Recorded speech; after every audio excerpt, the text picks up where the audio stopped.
Clarksville.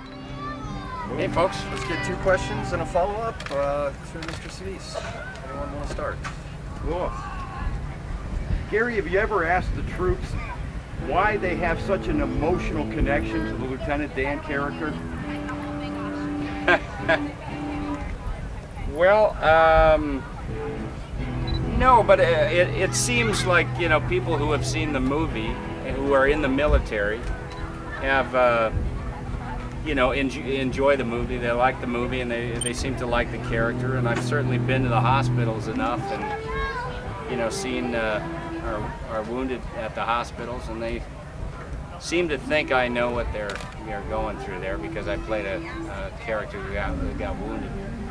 But of course I don't. I was just playing a part in a movie, and that's very different than real life, of course. But you know, if people in the military appreciate the movie and the character and all that, that's fine with me. I obviously realized that a lot of people knew me from the movie years ago, and when I'd visit, you know, troops on bases all around the world, they were always calling me that character name. So I said, well, why don't we just go with it, and that's why I named the band after the character.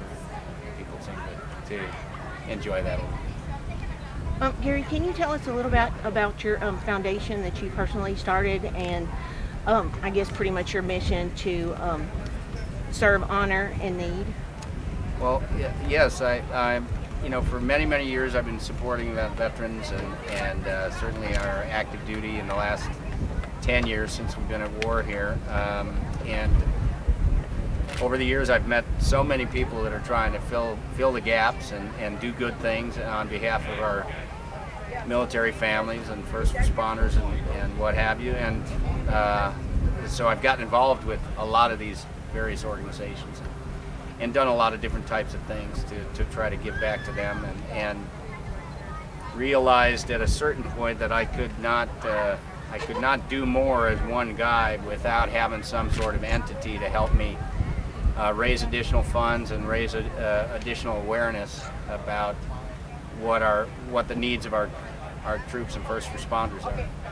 So I decided to create a foundation that could take in some additional resources and point people in the right direction, and create programs and serve some programs that are designed to help keep our military families strong and help them through tough times, and to make sure that they know that there's people that appreciate what they do out there and that are grateful for what they do. So the foundation is taking in resources now. It's guiding programs. It's doing all kinds of different things, and my hope would be that it doesn't depend solely on me to do good things out there for our military and their families, but that people realize that it's a resource that can be used to point people in the right direction and show them how they can give back and serve and honor our defenders.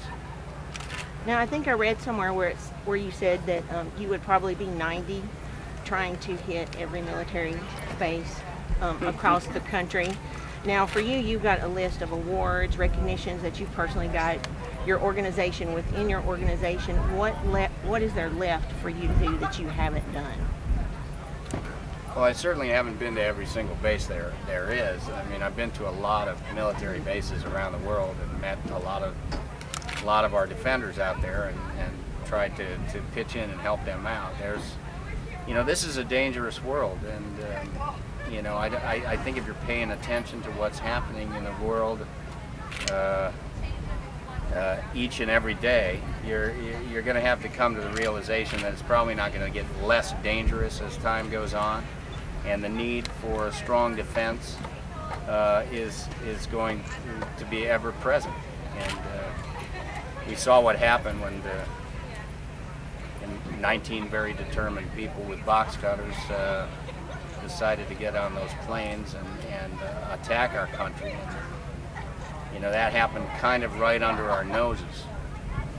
So, you know, since then we've had a lot of brave people going out there to try to prevent that from happening. It's probably, you know, the need for a strong defense for the the leader in the world, which we are, and we have to acknowledge that and assume the responsibility that we're doing a lot of dangerous things around the world, and it's going to take a lot of support. And so if I can go out there and serve those who are serving by, you know, just patting them on the back or playing some music for them or visiting them in the hospital or supporting organizations that are trying to give back to them, that's a way that I can serve, and it's certainly there doesn't seem to be a lack of need there. There's a great need, and I meet people every single day who can use some help. And you know, it's a good feeling to be able to know that there's something that you can do. You know? Well, thank you. We appreciate you being here. It's my pleasure. Thank you. Enjoy the concert. Oh, we will. Absolutely. Right.